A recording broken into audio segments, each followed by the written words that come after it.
Yay! Welcome everybody, and yay! Welcome to GovCon Remote this year. I know I've met some of you in past events. It is what it is. We're happy to be together, and I was really pleased to present today. I have recently changed jobs to Lullabot, where I'm now a technical project manager. And even prior to this, we had been 100% distributed. Everybody works remote across multiple time zones, multiple countries. So I thought I would encapsulate some of the presentation and put it into slides for you. The links are in the chat, as well as invite you to use the chat function to drop in any of your introduction. Feel free to keep it going there, and Jason and I will be able to sort through the chat. Okay, so what we'll do is go through the slides and then have time for Q&A. And I do want to make it zip because I know that people's time is very precious. So first of all, thank you so much for coming to my talk. It's called 100% Remote, 7 Tips to Successfully Manage a Distributed Workforce. A little about me, I'm a TPM at Lullabot, which some of you know is a design and development agency. I've been working as a web developer prior to that for about 15 years, supporting enterprise, nonprofits, education, and government agencies. I did receive my certified Scrum Master status. It's my first kind of licensed status, and I got that in March, right before the coronavirus started. And I like reading, hiking, baking. A fun fact about me is I adopted 2 cats last year. About Lullabot, my employer, Lullabot has built some of the first household name Drupal sites and has gone on to encourage Drupal through Drupalize Me training, through multiple videos, trainings, podcasts, and the like. And again, I think many of you are familiar with the company. We've gone on to create some of the largest and most well-known digital experiences. About you, can you please do in your Zoom, go ahead and change your name with your location if you'd like to have it, your pronouns. We're asking also people to do that inside the Drupal GovCon 2020 Slack instance. It's great to just get to know who's who, where people are coming from. If you'd like, drop in the chat where you are calling in from. I'm calling in from Metro DC today, and my LinkedIn account I'll drop in. And if you do, I can grab a copy of the chat and then post it on my LinkedIn so I can connect with folks. Great to connect with everybody. And maybe a check-in question just for you to think about. What is something that you are continuing to learn? And I'm asking for book recommendations, podcast recommendations, videos, anything like that. And that is a fun fact of my little baby cats, maybe not so baby anymore, is Bourbon and Conan, and they're on Instagram. Thank you so much, David, Allison, Kelsey, Dorothy, Ralph, and Jason. Go ahead and put your LinkedIn if you want to connect there, put your location, and inside your Zoom instance, you can change your pronouns and your location in there as well. Okay, so Lullabot is based on 6 core values, and these are pretty well prominently displayed all over the website. They include inspire and empower, be human, kick ass, invent and innovate, collaborate openly, and have fun. And the reason why I always like to start with values is that the core values of any organization are going to set the tone for how people connect and collaborate in that organization. And so it's important for you as you're building, growing, or maintaining your own organization or seeking a new one to talk about values, because you can get a good sense if your own values align with what the company is spreading out in the world in their blog posts and their marketing language on their website. One thing about Lullabot that's very important is people come first. For example, even though we're a totally distributed company across multiple continents, we do have a once a year in-person meeting. This is the meeting from January, my first. It was a pre-COVID pick. And the company gets together for a couple days, gets time to connect with each other. We had, flag challenges, we had swimming, we had races, and then we also were able to get into the guts of how the organization is doing and status updates across all of the different business units. The company does work 100% remotely in all the US time zones. We also have staff and contractors in North America, South America, and in Europe. And of course, there's me. I didn't realize the memo that you're supposed to wear neutral colors, so I'm sure you can see me in the picture with the purple and the pink. So what my lens is when I'm talking about working with people and managing people and their lives is to keep in mind practicing compassion, respecting people's boundaries, and fostering a sense of safety, both physical safety and psychological safety. And again, with people first, well, I just want to talk about people over tools, over procedures, over projects, and even over contracts. The definition of success for an organization is when a project reaches completion and people are happy.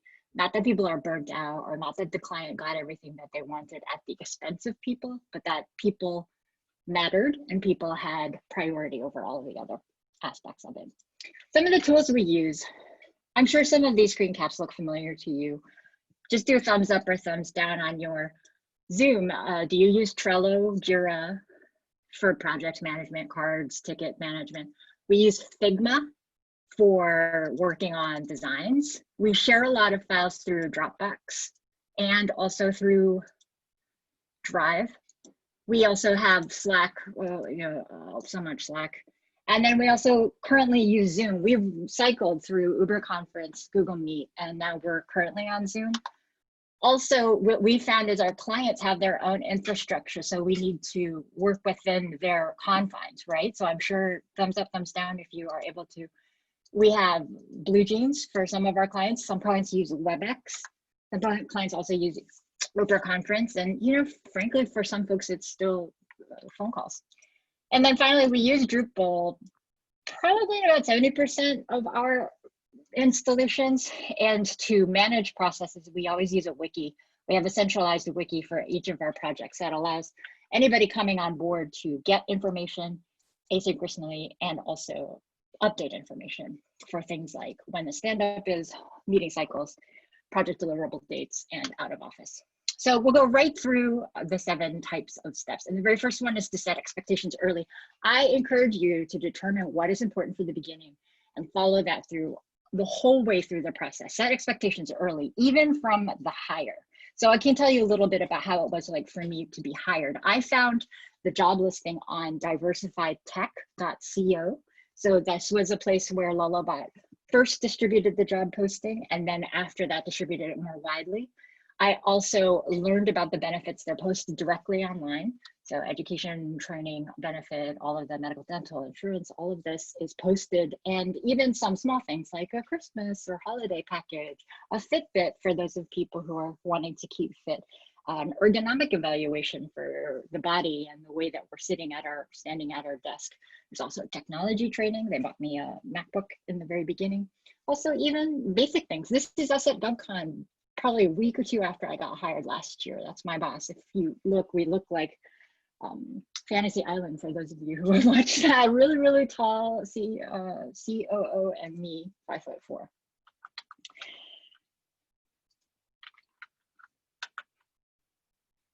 Protecting time. So I know even this time that you're giving me for the talk is a gift. It's our most precious resource, especially since today we're dealing with basic needs, living needs, survival, even taking care of children's needs, taking care of school, taking care of our elders.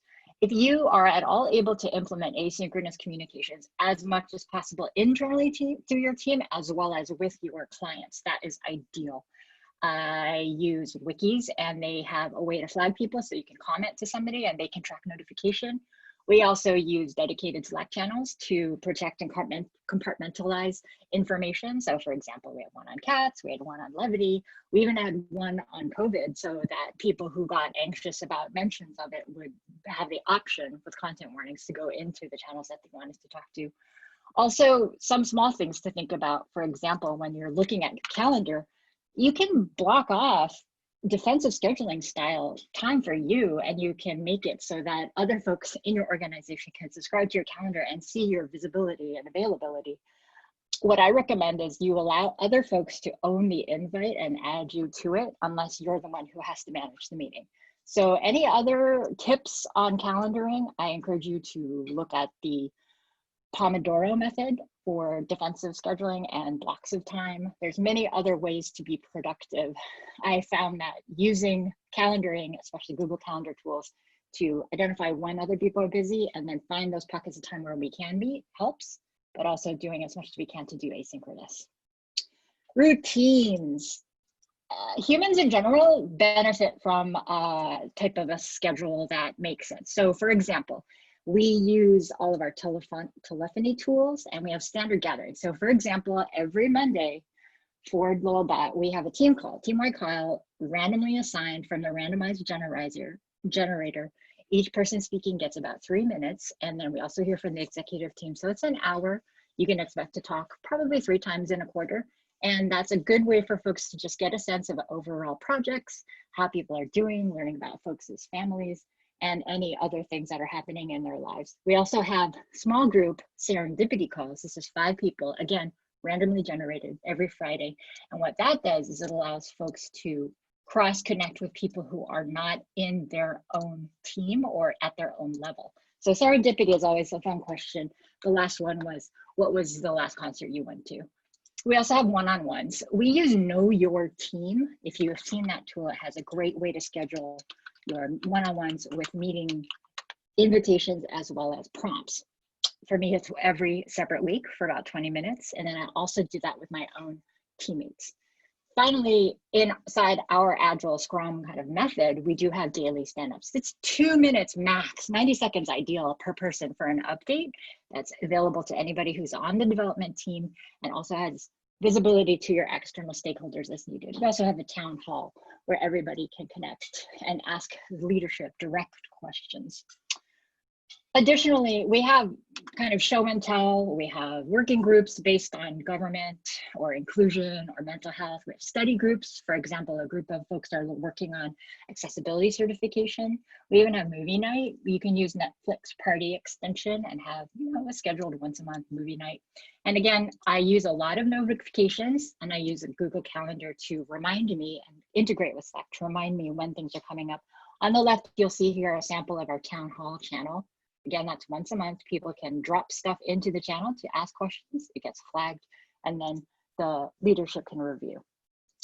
Number 4, invest in your people. Your people are everything. Give them flex, give them a framework, give them direct feedback, continuous feedback. Businesses nowadays are understanding, particularly with the recent 8 months, that people can work from anywhere. And so what we want to be able to do is work with people to allow them to just do the best that they can with the tools that they have. And turnover for many people would be less if folks allow for remote work. I have a couple of thoughts inside the notes for this, and I'll drop that into our chat so you can see. But the research is showing us that lost productivity results in huge losses for people, and we have a way to change that.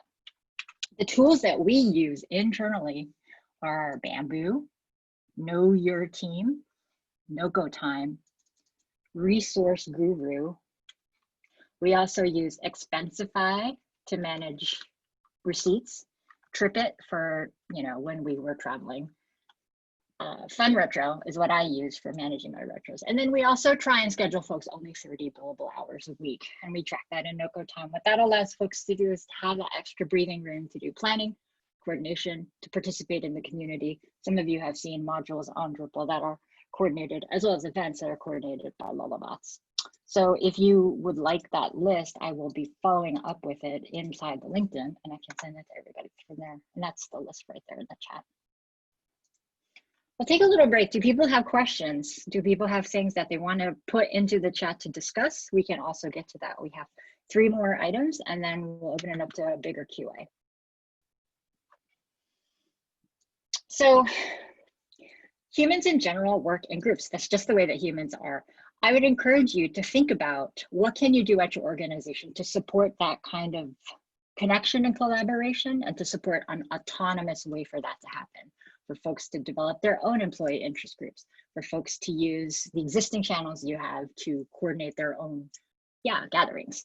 So for example, as mentioned, we have a couple different working groups. So we have engineering values that helped the organization develop a list of engineering values, and that actually came to a close after that engineering values was published.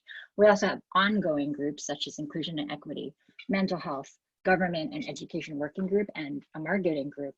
And those are ways that we can keep abreast of things that are happening. An interesting way that has evolved is using the Slack threaded meeting. I have a picture of that on the right-hand side. So if you can set up your Slack to have a staggered agenda, what we do is let's say at the top of the hour, you ask for the roll call inside Slack. And then maybe 5 minutes later, you put in the agenda. And of course, that's linked to your whatever document you have. And so on and so forth. For each of the different sections in your agenda, you can place it in the Slack channel. People can go back to the thread at their leisure and respond. And this is modeled so beautifully for us by the Drupal Diversity and Inclusion channel. If you look at that in the Drupal Slack instance, there's a way for you to have people participate in a meeting, even if they're not able to come to the meeting at that time.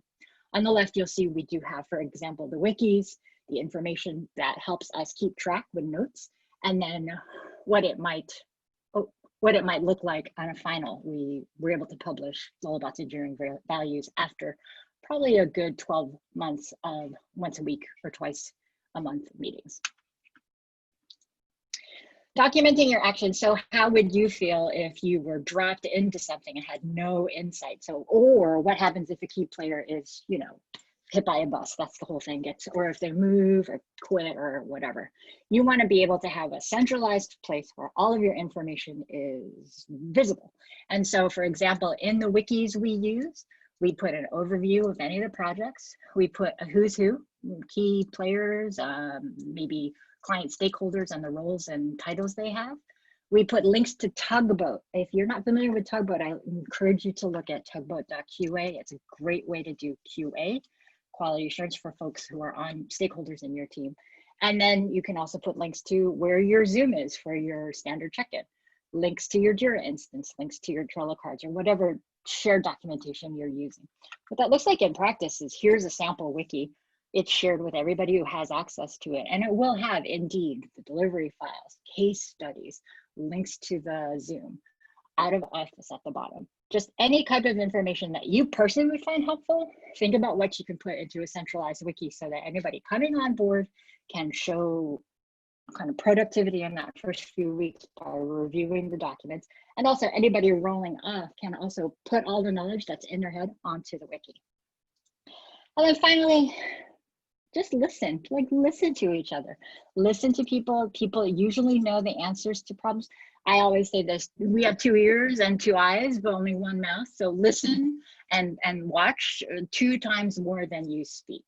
It's always great to give follow up to people directly, as well as to their manager, whatever way your HR does it. And also support each other, follow each other on social media and LinkedIn, like make those connections and make a personal effort to work with your teammates and your client stakeholders. And I did invest in a very large and bulky earphone to help you with that idea of listening. So just as another update, it is the 7 of these. Set your expectations early. Protect people's time, their most precious resource. Create routines to assist people with scheduling their day and their week. Invest in their tech, invest in their tools, invest in processes. Support a way for folks to work in groups, number 5. That's very much how people connect with others in their organization. Document your actions in some sort of wiki or some sort of other way, and always consider a way to listen to each other and to your stakeholders and to your leadership, to your teams. This is what it looks like in an actual example. So the Grammys came to Lullabot and asked for support on developing their site. The team itself, and I understand this is a GIF, so it might not load very easily for folks, but the team was spread out across Minnesota for the front end dev. Nate was in Oakland at the time, and Salva was out in Spain. So you have our president, he's in Dallas, all these people coordinating across time zones, still able to work asynchronous meetings, all of the 7 tips that I talked about, it worked. And what that means for the company is that they can get 100 million page views, and they know they can do it right. Now, remote is with us to stay. I'm just give you a couple facts and figures to shop around to your folks. Take a screenshot, share. 60% of companies right now are remote only. 40% of people feel the greatest benefit of remote work is flexible schedule. 25% lower employee turnover for companies that allow remote work. 76% of workers, 3 out of 4, would be more willing to stay with their current employer if they could do flex hours. And 4.3 million people in the United States, at least, work from home at least half the time. Those are also shared inside the slides. We have some time for questions and feedback.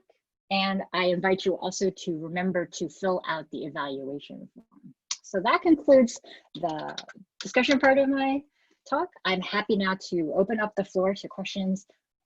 As Ralph had suggested, any resources, podcasts, and just general feedback. Thank you very much. Great, thanks, Monica. I do have a question, actually. How do you guys manage your HR? Yep. So the current tools that HR use are, I had looked at here, we use Bamboo. And what that is a tool that allows everybody visibility into things like document management, files, such as, for example, I needed to get insurance on my machine and upload proof of insurance to it. We use Noco Time for tracking billable hours, but the Bamboo also has a way for folks to request time off. And there's different buckets of time off. For example, jury leave, bereavement leave, parental leave, sick leave, just regular out of office, and also education and training time off. And then in terms of on the other side of HR, we work with Insperity to co-collaborate on big picture things like the 401k, the billing, the payroll. Yeah, that's what I was curious about as well. Yeah. Yeah, I'll add that to the list of resources. So it's projected somewhat in that we usually go directly to the Bamboo to manage kind of like time off and out of office requests. And then that ties directly into the Google Calendar. So at any given moment, we can see on the out of office calendar who's out of the office. That also feeds to Slack so that you can also check to see who's out of office that day on Slack. Yeah, I think because there's so many different programs and applications that you can use to manage so many things, it is hard to kind of draw the lines between time tracking and time off and seeing all of that on one calendar. So that's great. Yep, and so we use a combination of Resource Guru and Noco Time to understand capacity, because folks get billed to a particular project and so they're come off of availability, but then we can track out when they next come available. So for example, for my team, somebody's rolling off, we're closing out a project at the end of this month, and then those become like show up as green on the list or empty, and then they can then be assigned on Resource Guru. So that's another way of tracking who's available and when and where they can be assigned. I'd also say, you know, even small things like Expensify is helpful, because I can just take a picture in my Expensify app of if I go get a meal or something on a trip for work, and it'll upload directly to my billing person. So I don't necessarily have to sit down at the end of the month and shuffle through and find my receipts and try and, you know, do it that way, paper. It's easier if you can, to make it easier for your team to just use whatever tools are available to help them get through HR type needs. I think of that as HR type needs, but yeah, billing type needs. Other questions? And if no questions, please do drop a LinkedIn into the chat, or a podcast, book review, recommendation, other educational item.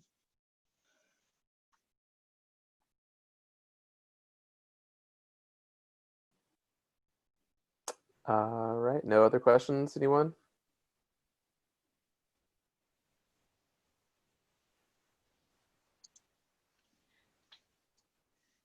Alrighty, last chance. Definitely. I'm looking forward again to connecting with all of you inside the Slack channel. I appreciate everybody's time, and I do encourage you to think about, make the case to your employer or to the organization you have influence over. People are here, remote work is here to stay. And so if there's any way your organization can support those 7 tips, your people will stay with you. And people are, again, the most important over any type of process, over tools, over procedures, over anything. You want your people to be supported and productive and happy. And the best way to do that is to support them in any way you can in their remote work. Thanks, everybody. Excellent. Thank you so much, Monica. Presentation. You're welcome. And I'll hang out here in the chat as people have other things. Do feel free to connect inside Slack. Have a good day, everybody. Thank you. All right, thanks.